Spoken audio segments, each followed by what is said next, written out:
राष्ट्रवादी काँग्रेसचे आमदार रोहित पवार यांनी उद्धव ठाकरे यांच्या नेतृत्वाची प्रशंसा केली आहे। सध्याच्या राजकीय परिस्थितीत काही गोष्टींवरून कार्यकर्त्यांमध्ये नाराजी असली तरी उद्धव ठाकरे भाजप विरोधात ठामपणे उभे आहेत। रोहित पवार यांनी हेही स्पष्ट केलं की मोठं मन असलेल्या नेत्यांसाठी अशा लहान-सहान गोष्टी महत्त्वाच्या नसतात। शेवटच्या रांगेत बसवतात असा आरोप जाहीर विरोधात होत आहे। कोणाकडनं विरोध होतोय? एक तुम्ही समजून घ्या की उद्धव ठाकरे साहेब मोठे नेते आहेत।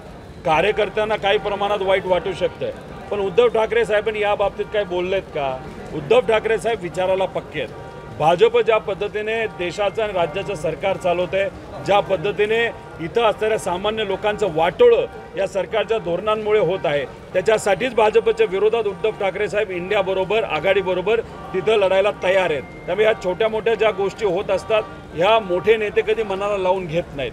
मोठे नेते यांचं मन मोठं असतं, विचाराची लढाई असते, त्यामुळे तिथे कुठं काय बसवलं हे कार्यकर्त्याला किती वाईट वाटलं तरी नेत्याला त्या बाबतीत वाईट वाटत नाही असं आम्हाला सगळ्यांना वाटतं। राजकीय वर्तुळात अनेकदा छोटे मोठे वाद होतात, पण यावर मात करत उद्धव ठाकरे महाविकास आघाडीसोबत भाजप विरोधात लढण्यासाठी तयार असल्याचं रोहित पवार यांनी सांगितले। त्यांच्या मते उद्धव ठाकरे हे विचारांवर ठाम असून कार्यकर्त्यांची नाराजी असली तरी ते ध्येयांपासून विचलित होणार नाहीत।